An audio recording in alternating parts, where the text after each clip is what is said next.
getting used to writing 2023 or 23 after a date since we were also used to 2022, just like every year.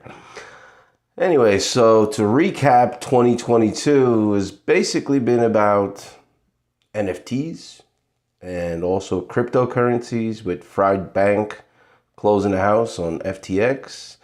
And now this next year, in my opinion, 2023 is the year of AI.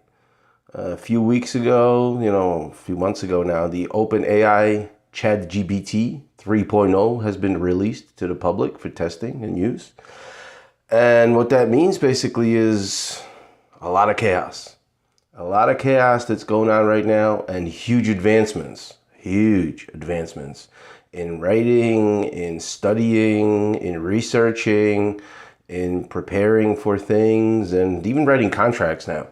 I mean, if you need a simple contract for your customers, just, nothing detailed, none of those 100,000 pages, 10,000 page contracts, just type it into the OpenAI GPT and boom, boom, boom. 30 seconds, you get a basic contract, so you know what you're talking about.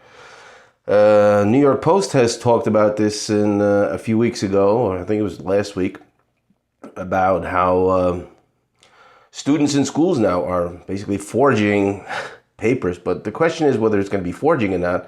But they're having this Chat GPT do their papers, and they actually do. They do use references. They use sources that they can look all that up through just this thing. So what happens is now it's just starting. That's why I'm talking about now going a year ahead in 2023. This is just starting. This is maybe a month-old thing that it's so widely known and used. And you just get a free account. It's got certain limitations still. You can use it for anything you want, but it may occasionally, I'm just reading it off the screen. It says, may occasionally generate incorrect information, may occasionally produce harmful instructions or biased content, and limited knowledge of world and events after 2021. That basically means the databases it researched are more than a year old, and so, some of this stuff may be outdated still, some of the new stuff may not be there, may not found its way. But the one thing about AI, it's learning, and it's learning so fast like we've never seen before. I mean, some things you could say, oh, well, it's going to take 5 months, 6 months to study, and it's ready in 2 weeks. That's how fast this is. I'm not afraid that we're all going to be replaced by robots or AI, but we're definitely going to have to get used to it, and we're going to have a lot of issues. I mean, even Google now, and this is another reason why I'm saying this is going to be the year of AI, is because Google just issued a code red on development of AIs, because they've been battling with it for quite some time, trying to research it, develop it, study it, and implement it. However, a few months ago, Facebook has launched its first the OpenAI. But that didn't work too well, because it started being abused for misleading information and everything else. And so it actually made in one of the tests, it actually created an article where eating glass is good for you, for example. So like I said, it's got its kinks, but this is 2 months ago, 3 months ago. Now this is different. This is a different product, and they seem to be going well with it. So we'll see what that brings. But Google has showed a code red, because now when you want to search something, you just enter a text and you get a whole full article on what you try to look for.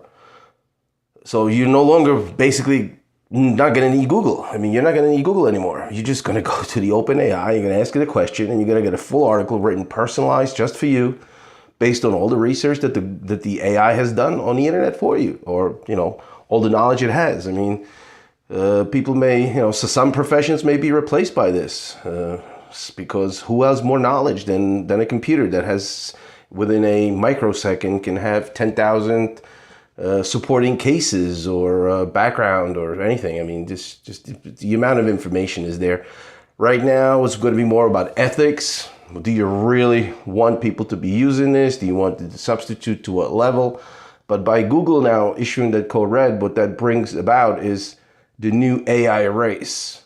Because if people start using for their search engines, if they're going to start using OpenAI systems, or this system, basically Google is bound to lose $209 billion in revenue a year. This is probably not going to happen, but Google can't ignore this.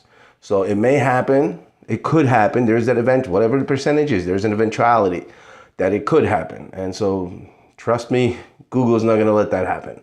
So they will find ways to implement their own AIs. They had some, because it's a large company, and they have some drawbacks, they have some hangups, they have some things that they need to go over, review, and ethical points, et cetera, et cetera, et cetera. But essentially, they're going to start dumping money into this. So now you have an AI arms race, so-called. And we're probably going to be the winners because we're going to see some amazing advancements. And now we got to figure out how to best work with the AIs. It's going to be a combination of human and AI robotic cooperation. And while humans are not going to be replaced 100% in the next few weeks or months, like I said, many of them can in a few years. And the ones that stay on top of it, the people that embrace the new AI and can use it to better themselves, again, it's a competitive advantage in the business field. Nothing else. It's a competitive advantage. And whoever stays on top of it will be at the top of the food chain, a business food chain, so-called. So, that's an interesting one. I've read some other studies about it, then that Google will make more money on it, obviously, if they do it right, and that's what they're after. But ultimately, the end customer will be the big winner. And it's amazing stuff that you can get done. You used to need 25 people on a team to do some stuff, whatever it needs to do, whatever you needed to get done. Now you're going to need 1 or 2 people because the AI will supplement the work of the others. So, instead of doing one or 2 articles per day, you could do 20. All you got to do is correct the AI, and the AI will get better as time goes on. So, it's going to be interesting. We're up for some fun and entertainment and mind-blowing stuff. But by the way, this morning I just read about ChatGPT 4.0 being launched in February or first quarter of 2023. And 4.0 is an upgrade. So from 3.0 to 4.0, they say it's a huge step up. So stay tuned, follow this stuff, and use it wherever you can because you don't want to miss out. You don't want to stand back along because the train is picking up huge speed, enormous speed, and it's moving forward. And if you don't get on it, if you don't stick with it, if you don't study it, if you don't find ways to implement it and utilize it for your benefit, because right now we are at that stage where we're just looking for ways to implement it into our everyday lives to better ourselves.